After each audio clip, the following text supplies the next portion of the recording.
Today I finally succeeded in making contact with an intelligent being from Earth. As usual, I completed my daily nutrient intake and did not encounter any Earthlings. When I arrived at the laboratory, an Earthling was already there. She turned around to look at me with an exaggerated smile on her face, her mouth turned up revealing a set of gleaming white teeth as if ready to attack. I was startled, but fortunately, the smile quickly disappeared. She didn't seem to notice my discomfort and simply turned back to her workstation. After a while, feeling safe, I moved to my own workstation. We worked in silence, and perhaps this wasn't a sign of aggression but a form of greeting among Earthlings, although this hypothesis had no actual evidence to support it, since baring teeth is generally a common sign of aggression among most species. Suddenly, without any warning, the Earthling spoke. You know, I just realized I've never asked for your name. That must seem incredibly rude of me. After thinking for a moment, I replied, I'm not upset by your actions. So what is your name? As she asked. Our species does not have the custom of individual names, I explained. We address each other by titles or professions. I am called Technosi. But that sounds boring and sad, as she responded. My name is Sarah. I have never known any other way of addressing, I said. Her vocal cords vibrated, producing a barely perceptible hum. The silence didn't last long. Can I ask you a personal question? You can choose not to answer if you like. I just want to know, do all members of your species look like you? A bit like crustaceans with 8 legs, antennae and compound eyes. Our species has little anatomical variation. We all look quite similar, yes, I answered. Oh, cool. She seemed somewhat surprised.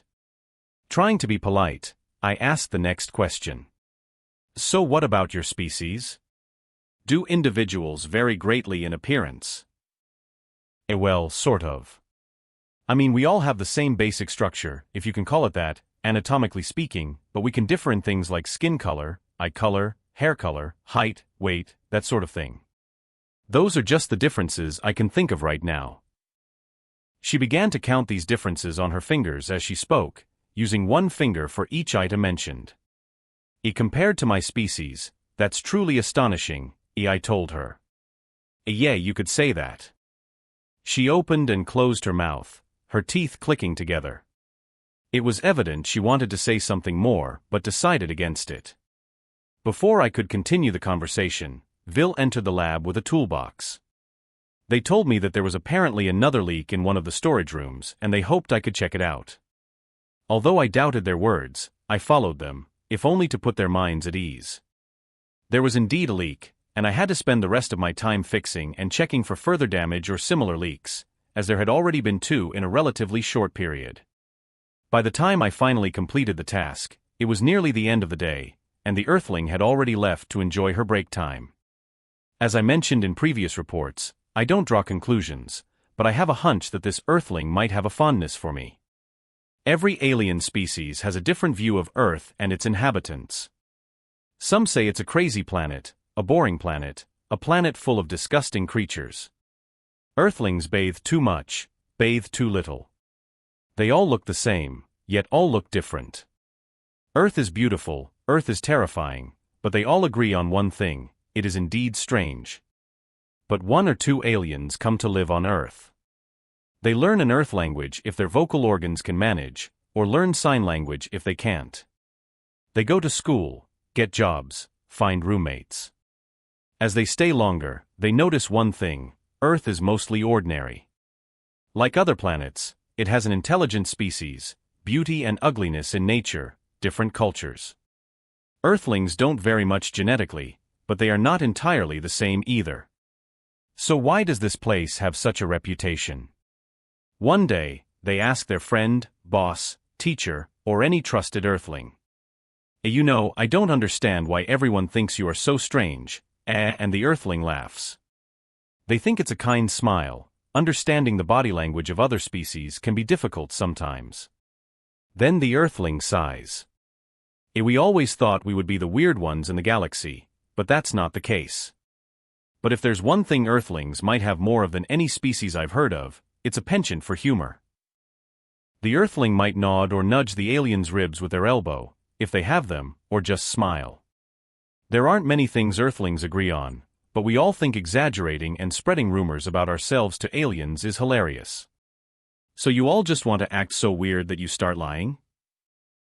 And not lying, just revealing the right facts to the right people. If you find a species that usually bathes 3 times a day, casually mention that some Earthlings bathe only a few times a week, and eventually the whole species will think Earthlings don't bathe at all.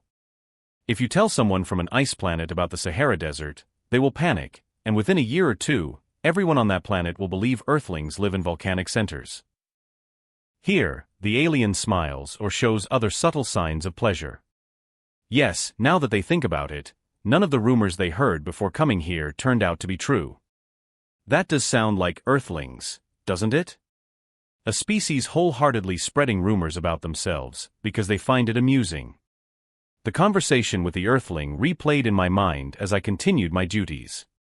The humans' penchant for humor and their complex, varied behaviors were a source of endless fascination.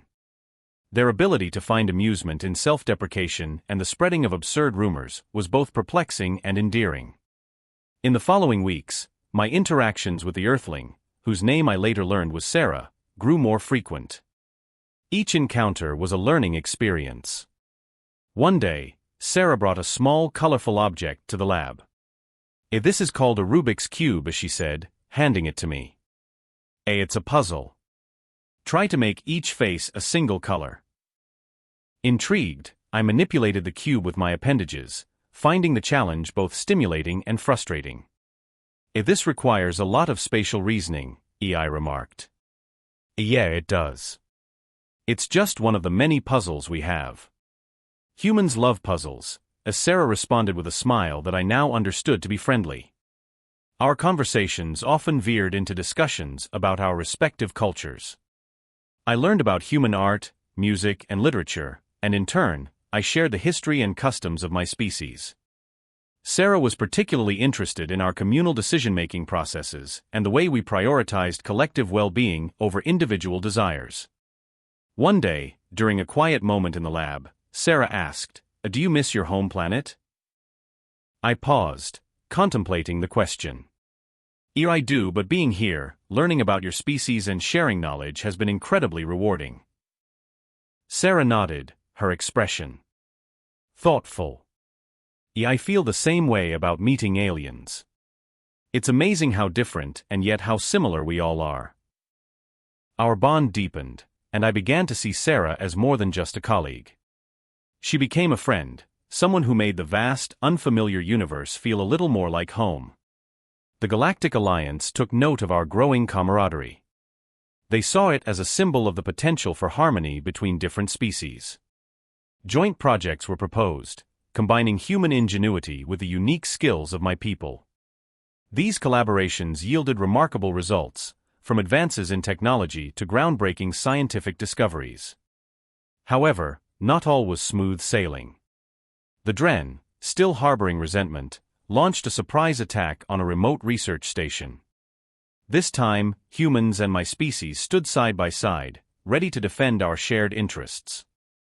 Sarah and I coordinated our efforts, blending our strengths to repel the attackers. It was a testament to the power of unity and the importance of understanding and respecting each other's capabilities.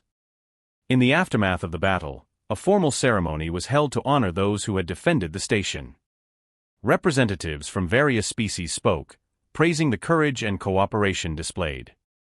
When it was my turn to speak, I looked at Sarah and said, "Today we have shown that strength lies not just in our abilities but in our willingness to stand together, to learn from each other, and to protect what we hold dear."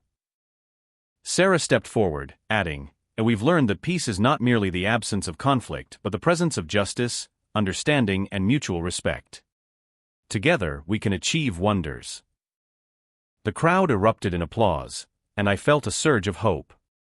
The journey had not been easy, and there were still many challenges ahead, but with allies like Sarah and the combined wisdom of our species, I was confident that we could navigate whatever the future held. As the ceremony concluded and we returned to our duties, I reflected on how far we had come.